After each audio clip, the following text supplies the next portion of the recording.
In a world that's dominated by information, news, opinion pieces, fake news, video essay articles, and let's not forget memes, information is an integral piece to our society. I would say our society is a highly visual one, placing value on visuals to get information to come across and make our point. I personally feel that our world, as of recent, circa 2019, and through the last few years, has become heavily politicized. Is that a good thing?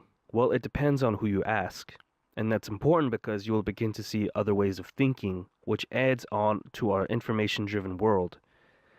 The U.S. Democratic Party and its supporters self-proclaims itself and affiliates to be bastions of progressive ideals, tolerance, and equality.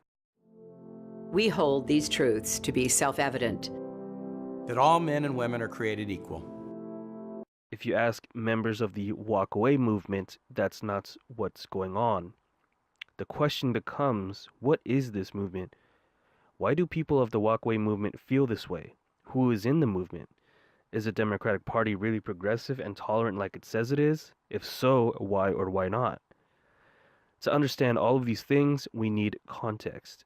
We need to understand why social movements start to see what the movement was in response to. We need to look at the philosophy of postmodernism, which drives the fundamental ideas of the current Democratic Party, and the historical implications of people who were formerly of the Democratic Party and what happens to people who leave them. Before we jump into the Walkaway Movement, we have to understand the Democratic Party and its supporters as it stands in 2019. The Voter Study Group, a new research institution made up of bipartisan analysts and scholars, conducted research on the tensions between our dominant political parties and in turn their beliefs. We won't be focusing on the Republican Party because it's not relevant to the topic. However, we will be focusing on the Democrats and what they believe so we can understand what they support and what people are walking away from. The data from these studies and graphs have concluded that the Democratic Party have mostly swung to the left.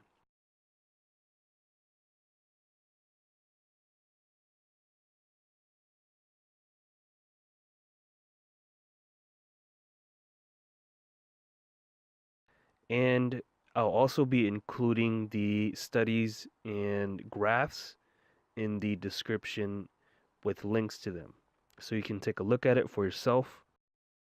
An article by the New York Times has highlighted that the Democratic Party, now mostly swung to the left, are very few in number, yet are very vocal about their opinions. The vocality is also self-evident at any political rally, protest, or anything really politically related, all the way from the 2016 election or Twitter beefs. Here are some examples of these far left members being vocal. You crawl back into your mother's rancid womb, gestate for a few more hours, slime back out, and then learn something about not being entitled. Ask yourself. Nazis are socialists, by the way. Nazis are not socialists, you dumbass. Pick up history class, you piece of shit. National. We'll get the scoop from Holden out. And who wants to go help them? Cuba? Who wants to help? The health brigade? Who wants to help? Yeah, These are fucking nationalist murderers. Yeah. That this normalizes. Do you really care? Yeah. Do you? Yeah. I don't know. It's. I have a jacket. I do it too. Well, I hear what you're saying, but I feel like I would disagree with you on the piece about rich people necessarily being the white. Neil Thompson, who wrote Social Movements, Social Justice, and Social Works, highlights that social movements are in response to social justice or lack thereof, which leads us to the Walkaway Movement. The movement was started by Brandon Straka, who made a video expressing why he was part of the Democratic Party and why he left it. I'll leave a clip of his video here, which highlights what he thinks the Democratic Party has become and why he's left it, and why he has started this movement. Well, to be honest, less than a year ago, I was still a liberal.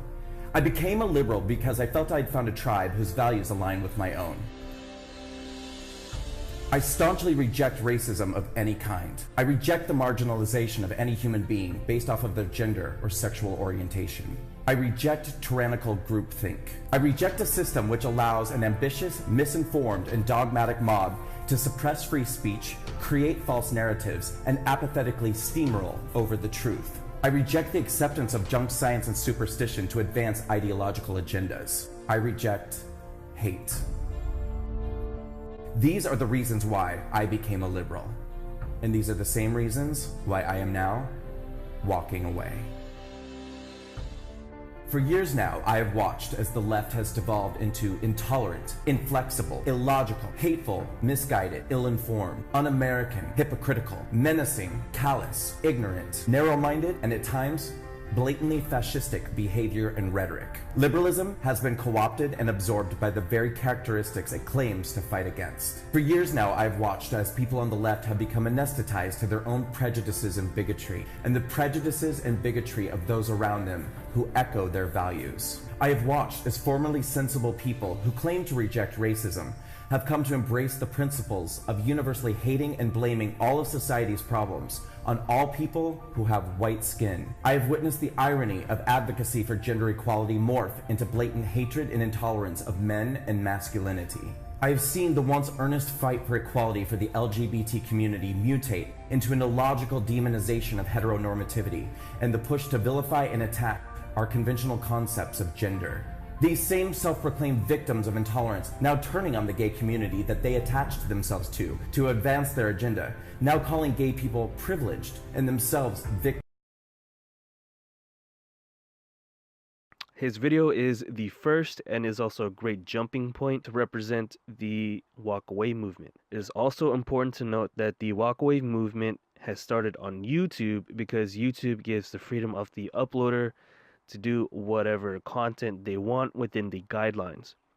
This contrasts with TV format, especially regarding social movements and news coverage, which places heavy emphasis on editing or, in essence, what to be cut out and what they choose not to show. YouTube allows for raw and uncut videos, which viewers see as more authentic because unfiltered videos usually don't hide or cut things out. And authenticity is highly important on YouTube because of this. If a channel, and many have, choose to do edits, they can. However, people are skeptical about highly edited or highly produced videos because it comes off as hiding things or leaving things out on purpose, much like TV has. To go along with that, YouTube, unlike TV, is far more common because anyone with internet and something to record with and an account can upload a video, and that's where these testimonies hold strength for the Walkaway movement. You don't need a TV crew to come and record them. Less and less people also don't have cable TV, and less people are watching it, especially with cable news and cable in general on the decline, which usually covers social movements. But if people aren't watching TV, then there's no way for this information to get distributed en masse. But the internet is increasing, so the movement is reaching more people every day via YouTube. And YouTube is more relevant because internet is becoming more accessible and widespread than TV, which enables the movement to become what it is.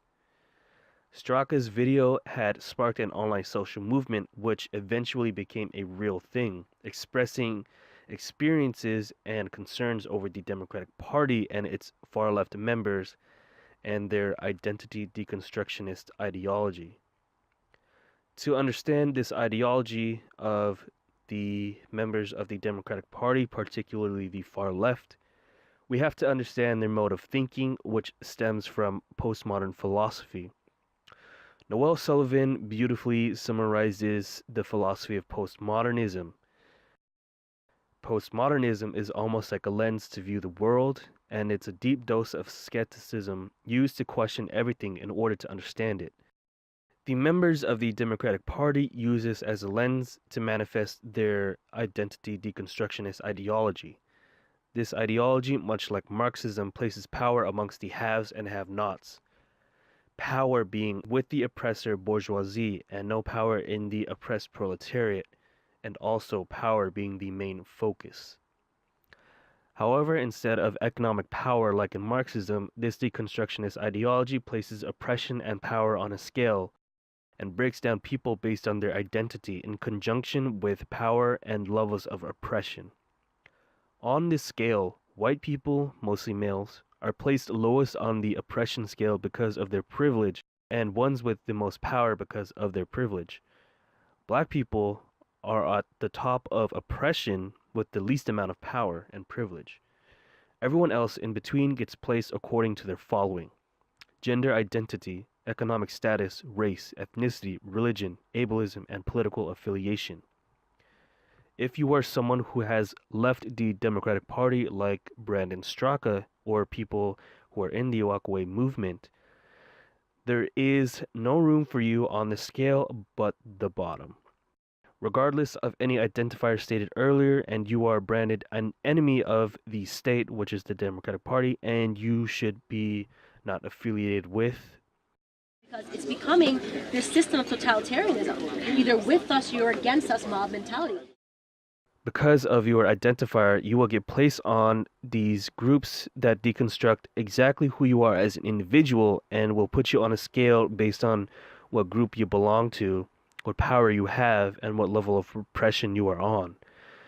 The Walkaway Movement asks the Democratic Party, particularly the far left members who subscribe to this deconstructionist identity ideology, if you are bastions of progressive ideals, tolerance, and equality, then why are people placed on power oppressed versus oppressor scale that generalizes them in a collective tribe? To see examples of this play out, let's take a look at this identity deconstructionism in action at Evergreen State College. We'll not go into what happened in Evergreen State College.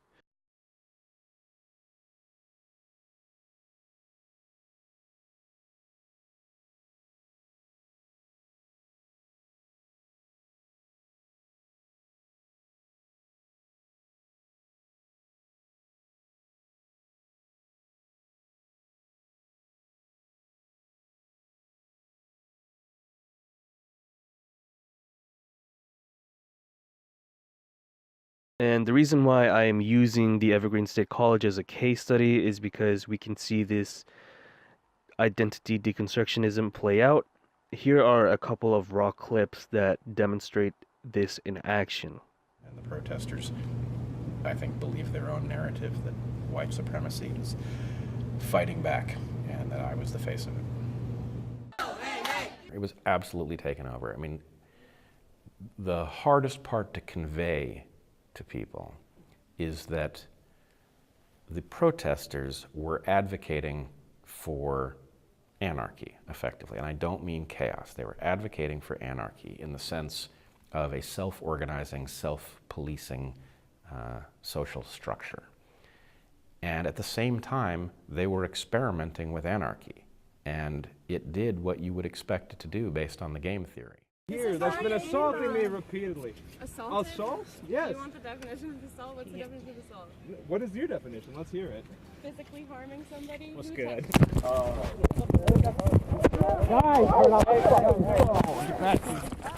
Does that meet the definition? Put that fucking phone down. AC, stop. Hey.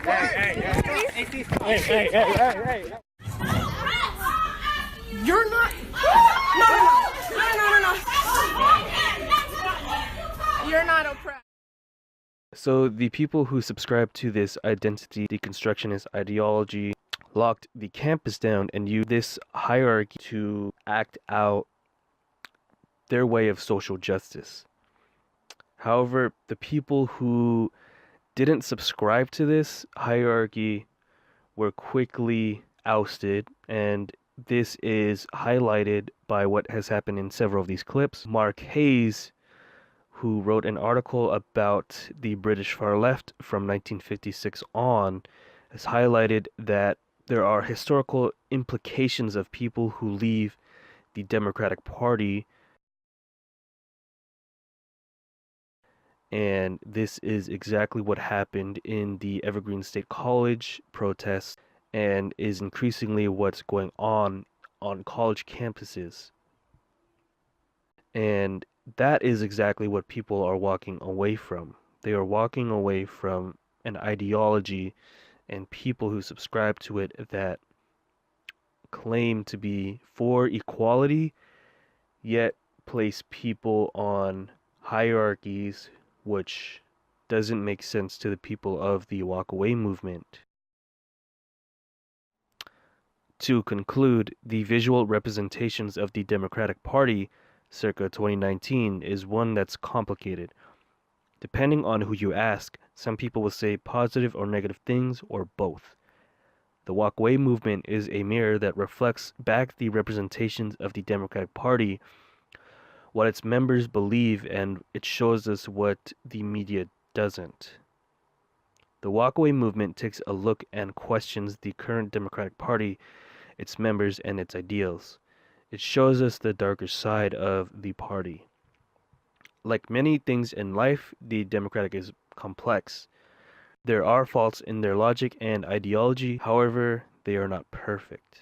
And that's important to note because there are things that they can learn from the Walkaway movement to improve upon their tolerance and equality and become an actual representation of those things. The Walkaway movement, a legitimate social movement, holds the Democratic Party accountable in terms of what they say, what they support, and it reflects those ideals back to them. This is my first video where I put my thoughts onto paper. Let me know how I did. Let me know what I did right, what I did wrong, how much you hated the video, what I can do better. Let me know what you think in the comment section below. And subscribe if you want to see more of my thoughts. And let me know what I should cover and what I think about things. That leaves it, and I will see you when I see you.